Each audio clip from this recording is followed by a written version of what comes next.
Dalam universe Anime Made in Abyss, terdapat istilah artefak yang merujuk pada benda-benda misterius yang ditemukan oleh para penjelajah selama eksplorasi di dalam abyss.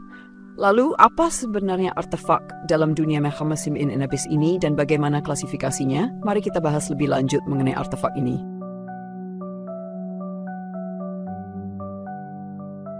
Artefak atau relik adalah benda-benda yang ditemukan oleh para Delver di Abyss selama ekspedisi mereka.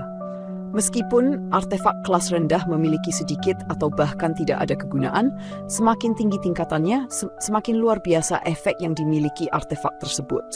Artefak yang dilelang atau diperkenalkan ke dunia luar biasanya diberi nama dalam bahasa asing. Para Red Whistle Delver dari panti asuhan Belchero sering menjelajahi lapisan pertama Abyss untuk mencari artefak. Meskipun yang ditemukan umumnya adalah artefak tingkat rendah, mereka tetap dapat dijual ke luar negeri dengan harga yang cukup baik. Uang hasil penjualan artefak ini digunakan untuk membantu keuangan panti asuhan. Artefak-artefak ini diyakini merupakan peninggalan dari peradaban kuno dan fungsinya tidak dapat dijelaskan oleh teknologi modern, apalagi ditiru. Namun, artefak dapat diolah menjadi bentuk lain, meskipun terkadang hal ini menurunkan tingkatannya dan memberikan nama lelang yang berbeda. Artefak dengan bentuk yang lebih kompleks biasanya ditemukan di lapisan abyss yang lebih dalam.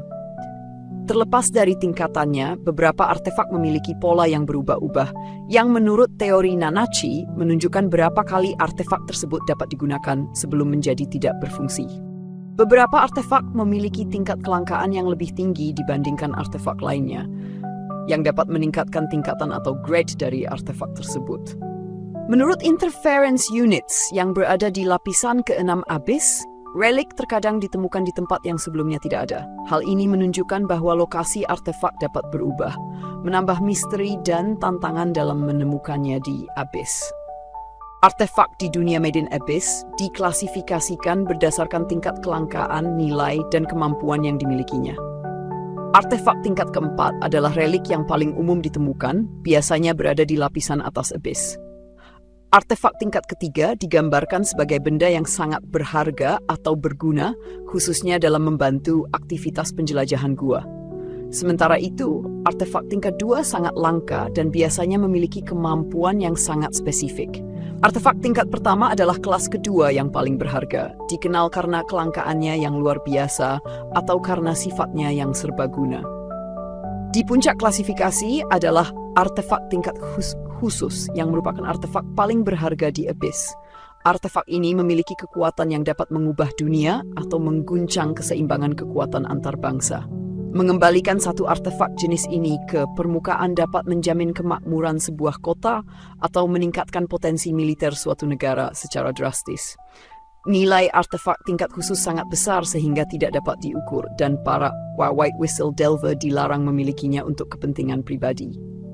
Selain klasifikasi resmi tersebut, terdapat istilah Supreme Treasures of the Netherworld, OBEDS, yang merujuk pada artefak yang nilainya begitu tinggi hingga dianggap dapat mengancam abyss itu sendiri. Artefak seperti ini dirahasiakan atau bahkan dihancurkan alih-alih dilelang. Supreme Treasures of the Netherworld, OBEDS, bukanlah klasifikasi resmi artefak yang diakui oleh markas besar Delver Guild. Meskipun begitu, istilah ini digunakan secara informal untuk menyebut benda atau entitas yang sangat luar biasa nilainya, yang dianggap dapat mengancam keberadaan atau nilai abyss itu sendiri. Meskipun Delver Guild HQ tidak secara resmi mengakui klasifikasi ini, Ozen pernah menyatakan bahwa REC dapat dikategorikan sebagai OD. Istilah ini muncul dari rumor yang menyebutkan bahwa benda-benda yang memiliki potensi untuk mengancam nilai abyss dirahasiakan atau dihancurkan, bukan dilelang. Menurut Shiggy, tubuh REC tampaknya merupakan kumpulan dari artefak tingkat khusus, bahkan mungkin salah satu penemuan paling berharga dalam sejarah abyss. Dalam konteks linguistik, Aubade memiliki makna yang berbeda. Secara harfiah, Aubade adalah lagu cinta pagi hari, berbeda dari serenade yang dimainkan di malam hari, atau lagu atau puisi tentang kekasih yang berpisah saat fajar. Istilah ini juga dapat merujuk pada komposisi lagu atau instrumen yang terkait dengan atau menggambarkan datangnya hari. Salah satu kemungkinan contoh Aubade yang tercatat oleh Delver Guild HQ secara sadar atau tidak, adalah domisili tentang human-like silhouette. Hal ini menunjukkan bahwa entitas atau artefak seperti Obadai mungkin sangat langka dan sulit dikenali, namun tidak hingga. Ada juga artefak dengan tingkatan tidak diketahui, yaitu artefak yang belum dikategorikan secara resmi sehingga tingkatannya masih menjadi bahan spekulasi. Ada berbagai jenis artefak di setiap klasifikasi dengan banyak di antaranya yang fungsinya masih menjadi misteri. Namun, tak sedikit pula artefak yang fungsinya telah berhasil diketahui. Oleh karena itu, di video berikutnya kita akan membahas beberapa artefak menarik dan unik dari dunia Made in Abyss. Demikian rekap video kita kali ini. Jangan lupa subscribe agar tidak ketinggalan rekap-rekap selanjutnya. Sampai jumpa di video berikutnya.